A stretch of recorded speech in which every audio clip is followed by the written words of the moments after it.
Welcome back from Virk ناظرین. اس سے پہلے میری جو آپ کی ملاقات ہوئی وہ اسلام پورے میں ہوئی. چوہان روڈ پر جو نوجوان تھا اس کی رہائش گاہ پر ہوئی. اس کی والدہ کی باتیں آپ نے سنی, اس کی بہنوں کی باتیں آپ نے سنی. لاہور پولیس نے ایک اور نوجوان کو مار ڈالا. اور جیسے میں بریک پر جانے سے پہلے بات کر رہا تھا کہ میرا سوال تو صرف ایک ہے کہ کیا پولیس کے پاس تفتیش کا ایک ہی ذریعہ ہے, ایک ہی طریقہ ہے, اور وہ تشدد ہے. میں بہت ہی مشکور ہوں احمد خان چدر صاحب کا, سابق ایس پی سی آئی یہاں پر میرے ساتھ موجود ہیں. چدر صاحب, میں آپ سے اس بارے میں ہی بات کروں گا کہ یہ سب کچھ پولیس صرف ایک ہی طریقے سے کیا تفتیش کرتی ہے. پہلے میں پروگرام کیا, میں نے ستو قتلہ میں ایک نوجوان جو تھا وہ قتل کر دیا گیا. اس کے بعد پتہ چلا گرین ٹاؤن میں ضیاء الحق مار دیا گیا. طریقہ کیا ایک ہی ہے پولیس کے پاس حقائق جاننے کا. اور یہیں پر موجود ہیں اسد سعید صاحب جو کہ ہمارے کرائم سیل کے انچارج ہیں. میں دونوں صاحبان کا یہاں پر بہت بہت مشکور ہوں. اس سے پہلے کہ میں اس سوال پر آپ سے جواب چاہوں, سعید صاحب یہ جو سارا واقعہ ہوا, جو 18-20 سالہ نوجوان تھا طاہر, ابھی اس کی 14 اپریل کو شادی ہوئی تھی. 18-20 روز اس کی شادی کے ہوئے. شادی کے 3-4 روز بعد پولیس نے اس کو اٹھا لیا, تشدد کا نشانہ بنایا. ابھی اس کی نماز جنازہ ابھی ادا کی جا رہی ہے. جس وقت ہم یہ پروگرام کر رہے ہیں اس وقت ادا کی جا رہی ہے. کیا یہ بات درست ہے کہ اس کی جو موت ہوئی وہ صرف اور صرف پولیس تشدد سے ہوئی؟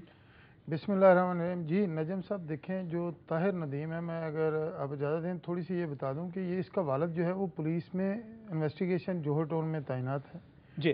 پولیس حکام نے کہا کہ اس 2 کانسٹیبلوں کے قتل میں ہمیں یہ چاہیے. جی.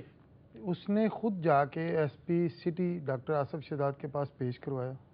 آپ بے حسی کا عالم دیکھیں کہ 14 سے 15 دن وہ رہا ان کے پاس. صحیح. اور ابتدائی جو پوسٹ مارٹم ہے اس کی رپورٹ, اس کے مطابق اس کو تشدد کا نشانہ بنایا گیا ہے. صحیح. جبکہ یہ بات مجھے وہاں لوئر مال تھانے کے ایک ملازم نے خود بتائی کہ اس کے ساتھ یہاں تک ظلم کیا گیا کہ اس کو سرخ مرچیں پلاتے رہے. اچھا. اس کے والد نے بھی یہ بات بتائی, جبکہ ایک جو لوگ وہاں پہ تعینات تھا ملازم, اس نے بھی یہ بتایا. اس سے لوگ افسران سے منتیں کرتے رہے کہ یہ بچہ پولیس ملازم کا ہے, اور اس کی جس دن ہمارے پاس آیا تھا 2 دن پہلے اس کی شادی ہوئی ہے. لیکن کسی نے ایک نہیں سنی. پورے محلے کے لوگوں نے بیان الفی بھی دیے. اس کے پاؤں پہ تشدد کے نشانات ہیں, بہت واضح, خون بھی بہتا رہا ہے. اس کی ٹانگوں پر تشدد کے نشانات ہیں. اس کے ہاتھوں دونوں کی گھسنیوں پہ رسے کے نشانات سے یہ زخم ہوئے ہیں, رسے باندھنے کے. اس کے جسم پر تشدد کے نشانات ہیں. اور ابھی ڈیٹیل تو بعد میں آئے گی. جو چلے مان لیا اس پر الزام کیا تھا جی؟ اس کا ایک ڈکیتی کا الزام تھا اس کے اوپر. اس پر الزام یہ تھا کہ کچھ پولیس کانسٹیبل جو اس پر الزام تھا کہ جو 2 پولیس کانسٹیبل قتل ہوئے ہیں ان کو قتل کرنے والے ملزموں نے جو رائفل استعمال کی تھی وہ اس لڑکے کو. اس کی والدہ بھی کہہ رہی تھی, اس کی والدہ جب میرے سے بات کر رہی تھی تو وہاں پر اس کے گھر پہ جیسا پولیس نے وہاں پر چھاپا مارا, ان کو وہ رائفل نہیں ملی, اس کے پاس سے نہیں ملی. اس کو یہ کہا گیا. اور جس دن یہ واقعہ ہوا اس دن اس کی شادی تھی. شادی کے موقع پر جو کہا جا رہا ہے کہ اس نے یہ ساری وارداتیں کی. مجھے کچھ لوگوں نے یہ بھی بتایا کہ جناب وہ کچھ اس کا ریکارڈ ایسا تھا, علاقے کے کچھ معززین جو سیاسی رہنما ہیں انہوں نے کہا نہیں اس کا ریکارڈ بھی کچھ ایسا تھا. میں نام نہیں لینا چاہتا, لوگ ان کے خلاف جو ہے غصے میں آ جائیں گے. ریکارڈ بھی ایسا تھا. میں مان لیتا ہوں جناب کہ اس کا ریکارڈ غلط تھا. میں یہ بھی مان لیتا ہوں کہ شادی والے دن جو کچھ ہوا, اس پر جو الزام تھا, جو ڈکیتی ہوئی یا 2 کانسٹیبلوں کا قتل ہوا, اس میں اس کا ہاتھ بھی تھا, ملوث بھی تھا. لیکن اس کے باوجود چدر صاحب یہ بتائیے قانون کیا کہتا ہے؟ گرفتار کر لیا 13-14 دن تو پتہ ہی نہیں لگنے دیا کہ ہے کہاں پہ. یہ کس طرح کی تفتیش ہے؟ میں نجم صاحب آپ کو بتاؤں کہ یہ جو پولیس میں کانسٹیبل بھرتی ہوتے ہیں نا جی, یہ ان کو متعین اعلیٰ کانسٹیبل سے اوپر ہیڈ کانسٹیبل, پھر اے ایس آئی, پھر سب انسپیکٹر, پھر انسپیکٹر. کانسٹیبل سے انسپیکٹر تک ان کو 5 کورسز کرائے جاتے ہیں. 5 کورسز. اچھا. پہلے انیشیل کورس کانسٹیبل کا, اس کے بعد جب یہ ہیڈ کانسٹیبل بنتے ہیں تو ان کو لوور کلاس کورس کرایا جاتا ہے. جب اس سے بعد یہ اے ایس آئی بنتے ہیں, انٹر کلاس کورس, پھر اپر کلاس کورس سب انسپیکٹر, پھر اس کے بعد جب انسپیکٹر ہوتے ہیں پھر ڈی ایس پی کے لیے ایڈوانس کورس. 5 کورسز ہیں ان کے. 5 کورسز میں کسی کتاب میں نہیں لکھا ہوا, نہ کوئی ادھر پڑھاتا ہے, نہ ادھر کوئی لیکچر دیتا ہے کہ تشدد کر کے آپ منوائیں. تشدد کا نام و نشان بھی نہیں, بلکہ تعزیرات پاکستان میں سریعاً بالکل واضح طور پہ لکھا ہوا ہے کہ جو پولیس افسر تشدد کرے گا وہ فلاں جرم میں چلان ہوگا اور اس میں اس کو سزا ملے گی. یہ تشدد کا جو ہے رواج یہ خود ساختہ ہے. یہ ایک شارٹ وے انہوں نے تلاش کیا ہوا ہے کہ جلدی بنانے کے لیے فٹافٹ ان کو تشدد کریں، ان سے بنوا لیں. اور سینئر کے جو متعلقہ سینئر افسر ہیں ان کی طرف سے بار بار ان کو لیکچر ہوتے ہیں، ان کو بار بار ہدایات بائی ریٹن بھی جاری ہوتی ہیں زبانی طور پہ کہ تشدد آپ نے نہیں کرنا، آپ بغیر تشدد کے انٹروگیٹ کریں. لیکن اس کے باوجود یہ لوگ کرتے ہیں. اس کی وجہ صرف یہ ہے کہ ان کو وہ پتہ نہیں ہے انٹروگیشن کا. مجھے ایک بات بتائیے گا، جیسا ہم نے انویسٹیگیشن کا ڈپارٹمنٹ بھی پچھلی گورنمنٹ کے دور میں ہم نے علیحدہ کر دیا، آپریشن علیحدہ ہو گئے، انویسٹیگیشن علیحدہ ہو گئی. ایک بندہ جب انویسٹیگیشن میں رکھا جاتا ہے اس نے تفتیش کرنی ہوتی ہے.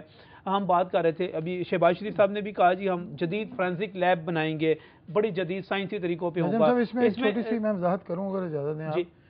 پولیس ایکٹ 2002 جو ہے اس کے مطابق بڑے شہروں میں انویسٹیگیشن قانون کے مطابق الگ کر دی گئی ہے. صحیح.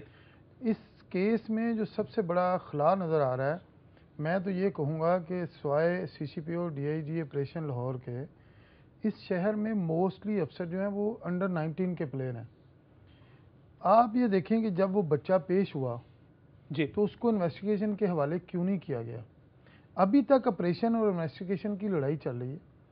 نمبر لینے کے چکر میں ہم نے بندے پکڑے، ہم نے پکڑے. ایک قانون بن گیا، ایک آئین کا حصہ بن گیا کہ جب کوئی کیس درج ہوگا اس کا ملزم آئے گا وہ آپریشن ونگ انویسٹیگیشن ونگ کے سپرد کر دے گا. اس کیس میں کہیں ایسی چیز نظر نہیں آتی کہ اس بچے کو، میں کہتا ہوں وہ مجرم ہوگا، جرم کیا ہوگا اس نے، اس کی تفتیش کرنا انویسٹیگیشن ونگ کا رائٹ ہے، قانون کے مطابق بھی اس نے کرنا ہے.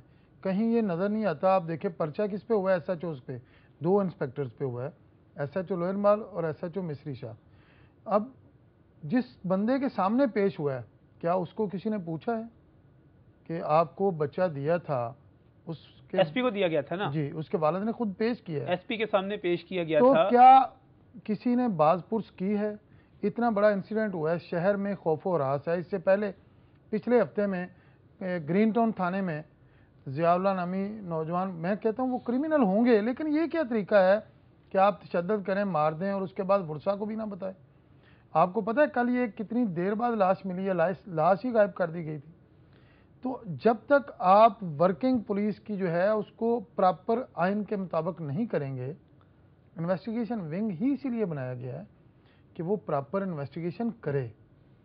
لیکن اس کیس میں یہ جاننا چاہ رہا تھا، اچھا یہ سارا آپریشن کے پاس تھی جو جنہوں نے دیکھیں اس کا ثبوت یہ ہے کہ نجم صاحب جو ایف آئی آر لانچ ہوئی ہے اگینسٹ پولیس افسران کے، اس میں کہیں انویسٹیگیشن کسی ملازم کا ذکر نہیں ہے.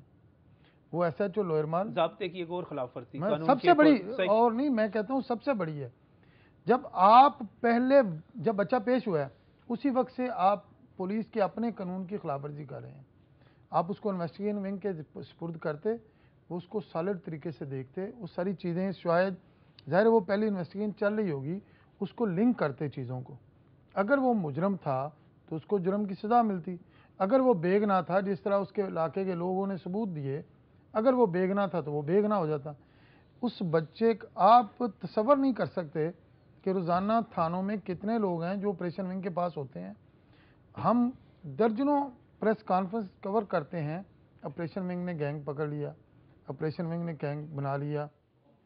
یہ ساری چیزیں ہم نجم دیکھتے ہیں.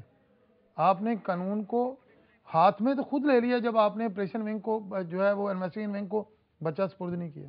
صحیح، یہ بہت بڑا خلا ہے یہ اور اس کو جو ہے یہ تو میرے خیال جب ایف آئی آر درج ہوئی ہے اس چیز کو بھی سارے کا سارا دیکھا جائے گا کہ اس کو کس طرح کیا جانا چاہیے. لیکن جیسے صاحب ہمارے ہاں تو کوئی تحقیقات کے لیے، تفتیش کے لیے کوئی طریقہ کار ہے ہی نہیں کہ آپ نے کسی کو تربیت دی ہو. آپ نے جیسے میں بات کر رہا تھا فورینسک لیب بنانے کی بات کی جا رہی ہے، لیب بننی ہے، بڑا جدید سائنسی طریقہ کار آ جانا ہے. کیا ہمارے ہاں تفتیش کے جدید طریقے بتانے، سمجھانے، پڑھانے کی کوئی ایسی ہے اکیڈمی موجود ہے؟ جس طرح سائی صاحب نے بتایا ہے نا، دراصل سپرویژن انتہائی پور ہے. سپروائزری رول جنہوں نے ادا کرنا ہے نا ان کو خود کام کا پتہ نہیں ہے. ہاں، ان کو کام کا پتہ ہی نہیں کہ جب ان کو آپ ہی پتہ نہیں ہوگا تو وہ سپرویژن کیسے کریں گے نیچے. اصل خرابی اس میں بیسک جو ہے نا وہ یہ ہے کہ اوپر جو سپرویژن کر رہا ہے اس کی سپرویژن صحیح نہیں ہے. ظاہر ایک ایس پی کے حوالے لڑکا کیا گیا، اس کے بعد نیچے ایس ایچ او اس کے پاس آ گیا، اس کی والدہ سیدھا سیدھا الزام لگا رہی ہیں کہ کہیں 5 لاکھ روپے کی بات ہو رہی ہے، کہیں 2 لاکھ روپے کی بات ہو رہی ہے کہ لاکھوں روپے اس نے وصول بھی کیے اس کے، تو اس کے باوجود افسران کو پتہ ہی نہیں چلا اس ساری چیز کا کہ یہ سارا کچھ ہو کیا رہا ہے، اور اس کو کس طرح جو ہے یہ تھانے میں ایک بندہ ہے اس کے حوالے ایس پی کو پوچھنا تو چاہیے تھا نا اس کے بعد کہ یہ بندہ گیا کدھر؟ نہیں نجم صاحب وہ تو سی ایس پی ہے، اس کو کون پوچھے گا؟ وہ اگر ان ٹچ رہے نا، کیوں نہیں پوچھے گا جی؟ ان ٹچ رہے ہیں تو پھر تو ان کو پتہ ہو، اگر ان ٹچ ہی نہیں ہے، ان کو وہ رابطہ ہی نہیں صحیح، تو پھر اور آج کل جو چل رہا ہے نا کہ ماتحت شو کا نوٹس وغیرہ سزائیں، ان کے ڈر خوف کی وجہ سے ویسے بھی سینئر سے وہ پریشان ہے جو ماتحت نہیں ابھی پریشانی صاحب اگر یہ پریشانی کے عالم میں یہ حال ہے کہ وہ اس طرح مارتے ہیں، اس طرح سارا کچھ کرتے ہیں، جان سے مار دیتے ہیں، تو اگر پریشانی نہیں ہوگی تو کیا حال ہوگا پھر؟ نجم صاحب اگر آپ اجازت دیں میں آپ کی وساطت سے سوال کو تھوڑا آگے بڑھا دوں.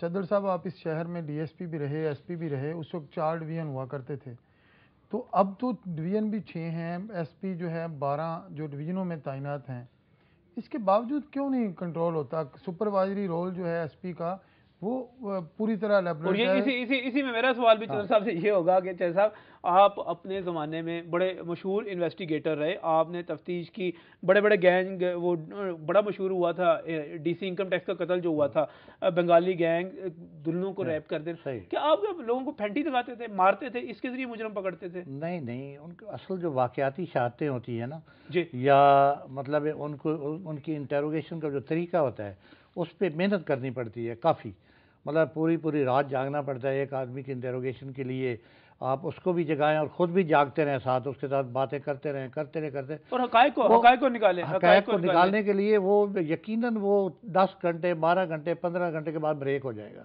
صحیح، اور کہیں نہ کہیں ایسا لوپ ہول ضرور دے گا جہاں سے آپ حقائق تک پہنچ سکیں گے. لیکن ہمارے ہاں آسان طریقہ کیا ہے، ناظرین کے پاس پھینٹی لگاؤ، مارو، ہر تھانے میں جو ہے چھتر لازمی ہونا چاہیے، چھتر ماریں گے تو ٹھیک ہو جائے گا. لیکن اب بات چھتروں سے بہت آگے چلی گئی ہوئی ہے، ڈرلنگ کی جاتی ہے، اور اس کے پاؤں میں سوراخ. میں اس کے ماموں سے بات کر رہا تھا نوید کے، طاہر نوید کے، اور اس کا الزام یہ ہے کہ اس بچے کے جو ہے پاؤں میں بھی ڈرلنگ کی گئی، اس کے ہاتھوں میں بھی ڈرلنگ کی گئی، اور اس کو جیسے یہاں پر بتا رہے ہیں سائی صاحب کہ اس کو مرچوں والا پانی پلایا جاتا رہا، اور آخرکار اس کی جو تھی ڈیتھ ہو گئی. اس نوجوان کی ڈیتھ ہو گئی جس کی 14 اپریل کو شادی ہوئی تھی، اور شادی کے 3-4 دن کے بعد ہی اس کو پولیس نے اپنی حراست میں لے لیا تھا. اس بیوہ کی آہیں کہاں تک جائیں گی؟ اس ماں کی چیخو پکار تو آپ نے سنی، بہنوں کا رونا تو آپ نے سنا. اس پر میں مزید بات کروں گا اس بریک کے بعد.